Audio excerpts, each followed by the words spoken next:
Welcome into NBA Countdown alongside Stephen A. Smith, Bob Myers, Kendrick Perkins. I'm Malika Andrews. Gentlemen, we have a chance to witness a little bit of history tonight. Steph is 42 points away from the most prolific two-game stretch of his career. And if he starts March anything like he finished February, that number does not seem too far out of reach. And in case you haven't seen, let's catch you up as we get out and run a little bit. Brought to you by Samsung.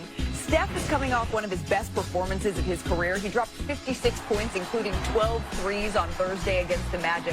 The only player to score more points in a game at age 36 or older is Kobe Bryant in the final game of his career. That capped off a strong February where he averaged nearly 31 points, second most in the NBA, trailing only Shai Gilgeous-Alexander. It was also the first time he averaged at least 30 points in a month since March of 2023. And his recent play, plus the arrival of Jimmy Butler, it's given the Warriors new life this season.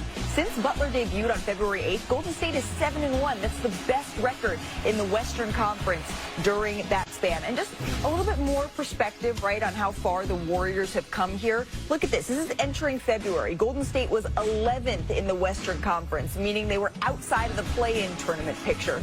But look how times have changed. Entering March, they're 7th in the West, but essentially in a tie with the Clippers for the 6th and final guaranteed playoff spot. Because if you just take a peek here, they have the same record. Steph, obviously been a huge catalyst of this turnaround, Bob, for the Dubs. You know him better than anyone sitting up here. What's been behind this recent run for Curry? I think he's won confidence, Malik. When the Butler trade happened, I think he and Draymond said, we got one of us. We got another one. A guy that's been there, done that as far as playing in the high-stakes game. They're taking care of the ball since they got him, second in assist-to-turnover ratio.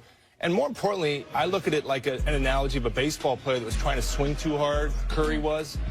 He feels like he's got his groove now. He doesn't feel pressure in the non-Steph minutes. Jimmy's been able to take over, distribute.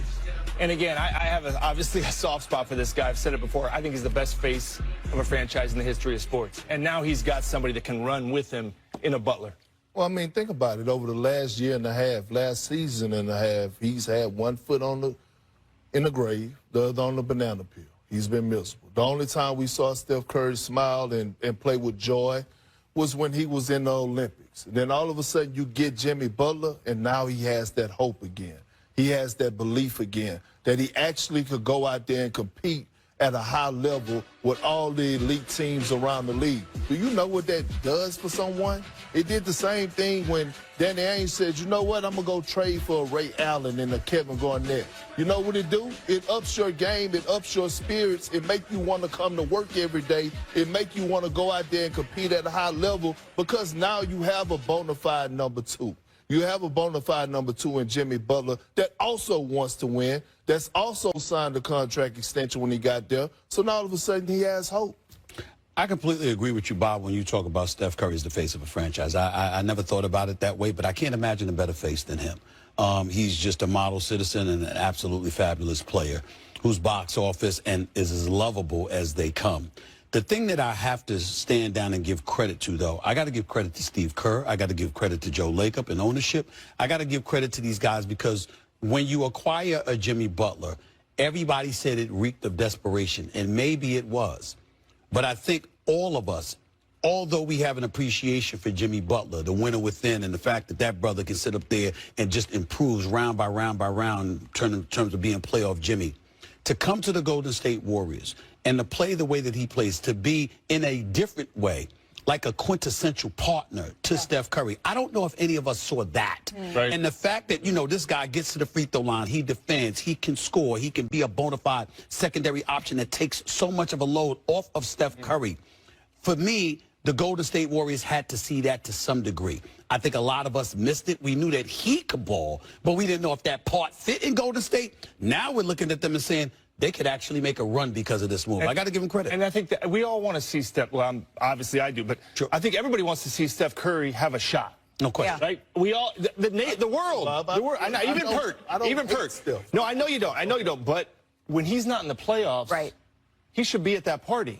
Now, it's up to him to see how long he can stay and the rest of the guys. But to not have him in the playoffs last year. So Jimmy Butler now, we were talking about 10 seed, you know, play-in.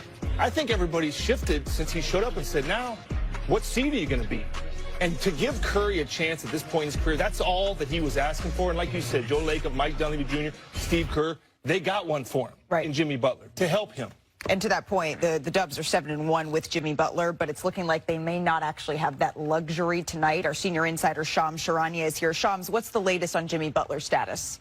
Malika, Jimmy Butler is out tonight. He has back spasms, and he injured it on a specific play in the third quarter, early in the second half of their game Thursday night in Orlando on a collision with Wendell Carter Jr. I'm told he's at treatment around the clock to try to play tonight. Now moving forward, the Warriors are treating this like a day-to-day injury. We'll see if he suits up and plays Monday night, their next game in Charlotte. Okay, so this will be the first game that Jimmy Butler has missed since coming to the Golden State Warriors here. One of the more impressive things, though, about this turnaround in Golden State is that they've done it without their second leading scorer in Jonathan Kuminga. Kuminga's been out since January the 4th.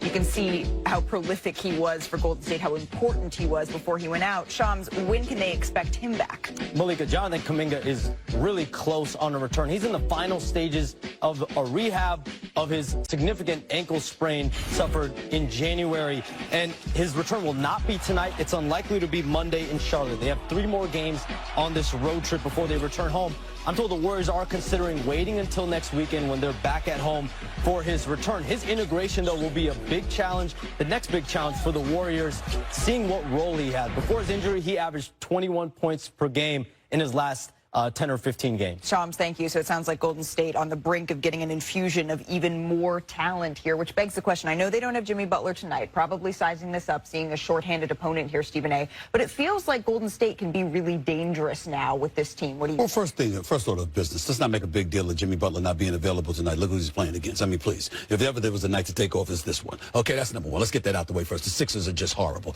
Having said all of that, looking at Golden State, let's pay attention to the Western Conference. When you're talking about Steph Curry, this is a brother that shoots better in the second half after All-Star break from three-point range than he does. He usually shoots 41% like before the break, 44% after the break from three-point range. So him getting hotter now is not a surprise to anybody. But look at the rest of the Western Conference. Oklahoma City still has something to prove. Dallas still has to get healthy. Houston is young. Memphis, you're looking at their shooting ability and you're wondering about that, okay? Phoenix is not a part of the equation. Minnesota's still trying to figure things out because Cat is gone, right? And now you got Los Angeles with LeBron James and Luka Doncic, and the way that J.J. Redick has them playing. To me, the Lakers and the Golden State Warriors, they're the 2 teams right now we need to keep our eyes on more than anybody outside of OKC. Their first round exit. Who? The Golden State Warriors. Their first round exit. I mean, let's be real. Big statement. I mean, big statement. It's a real statement. It's a real statement. Because let's be honest here. If they happen to get in the 6th spot, which I believe they will, then they possibly could face what? Denver Nuggets. Or Memphis. Hold on. The Denver Nuggets, I got the Nuggets. If they face the Lakers, I got the Lakers. If they face the Grizzlies, really? I got the Grizzlies. I don't have the Grizzlies. You told me. I do. I didn't tell you nothing. I'm telling you right now. I'm telling you right now. And guess what? It won't be a disappointment. It won't be a disappointment because from where they started to where they are now, they still need to make some moves in the offseason to upgrade their roster. I wouldn't be mad. It wouldn't be a disappointing season if they fall out of the first round. Look, okay, we can argue this. We're not arguing. No, I know, we can discuss this. There's 2 teams, in my opinion, in the West that are above everybody else. That's Oklahoma City and Denver. After that, this is what's going to be so fascinating about the rest of this season, this regular season and the playoffs.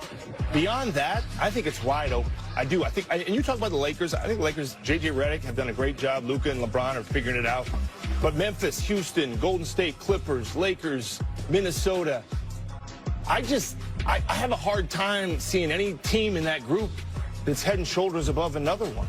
But I do see Denver and Oklahoma City. And by the way, last thing I'll say, I know we're not talking about bạn đến với kênh YouTube của mình. Bây giờ mình sẽ đi tô màu để cho các bạn cùng xem. Trên tay mình đây là những sản phẩm mình đã in sẵn để mình tô màu. Mình sẽ tô những bức tranh thật đẹp để gửi tặng đến các bạn. Và không thể thiếu đó là chiếc điện thoại để mình quay video, giá đơn điện thoại, và đây là bút sáp màu. Bây giờ mời các bạn cùng theo dõi quá trình mình tô màu. Và mình mong rằng các bạn đừng quên ấn like và đăng ký kênh để ủng hộ mình. Cảm ơn các bạn.